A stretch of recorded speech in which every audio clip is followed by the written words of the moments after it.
Shawty said she need me, but it ain't that easy. You just gotta show me, what all can you teach me?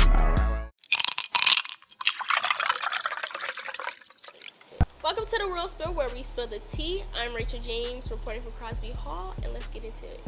Today I have an artist with me. He raps and he does all types of music, and his name is Kolo. Thank you so much for interviewing with me today. I'm just going to ask you a few questions about your personal life and your career. All right. So where are you originally from? I'm from Charlotte, North Carolina. Okay. Born and raised. Okay. From the fourth. So what made you, or are you planning on staying in Charlotte for your career, or are you thinking about moving somewhere else? I'm really thinking about going global with it. Okay. Like, as many places as possible, but a place I really want to move to as far as like spreading my music is probably Houston. Oh, cool. So you think about moving there sometime soon? Whenever we can, really. Right. So. Cool, that's so dope. What made you get into rapping? Honestly, I've always been into music. So when I was younger, my older brother, he would like, he played for his college basketball team. Mm-hmm. And a lot of them, they was always doing like music and stuff like that. Like they would write like write disses to each other, whatever, and they would come to the house and freestyle. And then I would always write something like on my iPad, and I would come back and I would say it, and my brother would be like, "That was actually good." Right. But yeah, that I feel like that's really what sparked it. But I've always had a musical interest. Like we were in band together. Right. Middle school. So. Absolutely, go way back.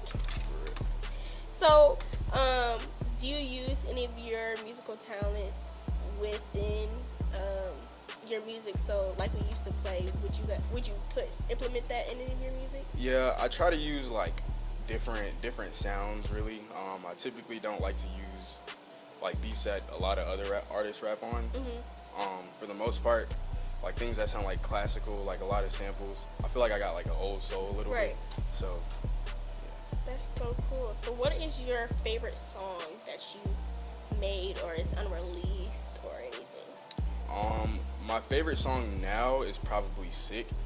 It's spelled S-I-C, and the story behind it is actually really crazy. I caught COVID. Like I was telling people I'm never gonna get COVID. Right. Like, it's why y'all should wear a mask.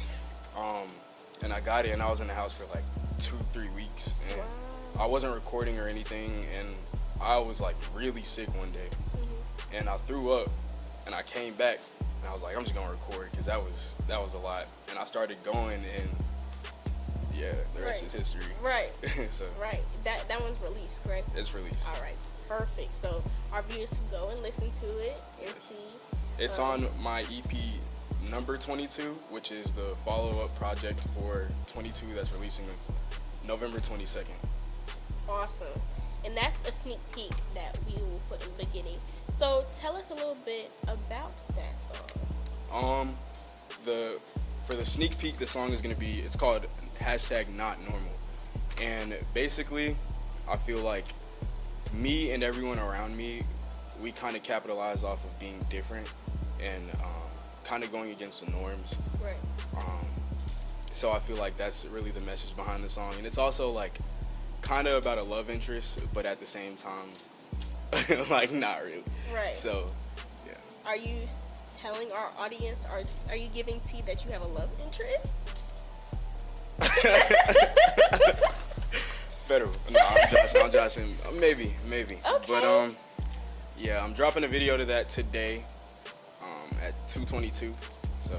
Cool. Yeah. Is there like a theme when it comes to 22 and all that type of thing? There is, actually. I'm glad you asked that. So, basically, I was born November 22nd, 2002, and I feel like this year I've been through a fair share of like a lot of hard experiences. I can really say the same for like mostly everybody, like being a college student and trying to push through while a lot of other stuff is going on is pretty tough. So 22 is also the 22nd law in the 48 laws of power, and it stands for turning your weaknesses into strengths. So everything on the project that I'm talking about is a weakness, and somehow I've used it, capitalized off of it, and turned it into a strength. That's so good. That is so good. Speaking about your music, do you write your own music or do you punch it? I do both. Most of the time I love freestyling. Like my friends, they'll hear me around the house just rapping all the time. Like if I see a word, I might just go off of it and just start. Right. So you said you are in school. Um, what are you in school for first? Business administration. Okay, so do you want to put these two together? Are you kind of keeping them two different career paths? What are you going to do with your degree, or wanting to do with your degree? I plan on taking that as far as possible, starting as many businesses as possible. My long-term goal is to start a record label, or just like an entertainment type deal that incorporates maybe sports, music, art, everything that I've been surrounded by. Yeah. Absolutely, that sounds so good. So going back to your music, have you worked with any artists, and who is your dream feature? So it's funny because a lot of the songs I have are mainly with people that I grew up with, like my little brother Ricky. He goes by Ricky D. Rax. He's actually he's super tough.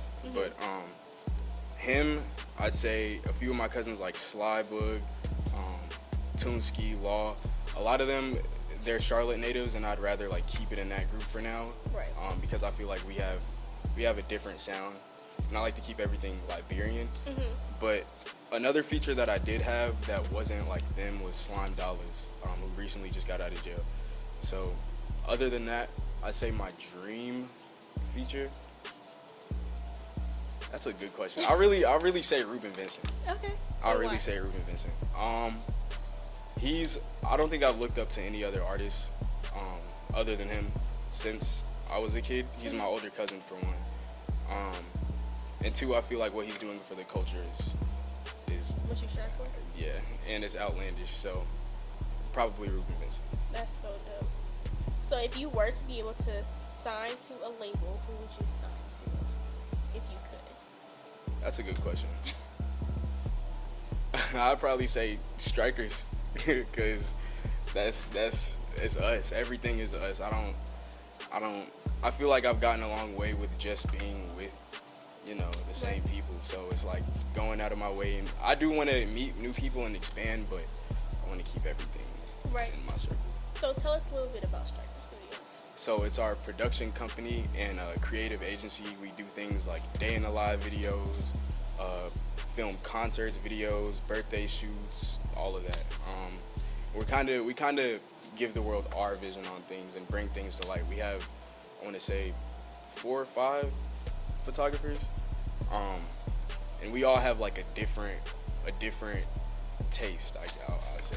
Right. So. That's so cool. The next big thing, Striker Studios. What type of opportunities have you got from being recognized, as in small gigs, small concerts, or opening for artists? Can you tell us a little bit about that? I haven't had too many recently.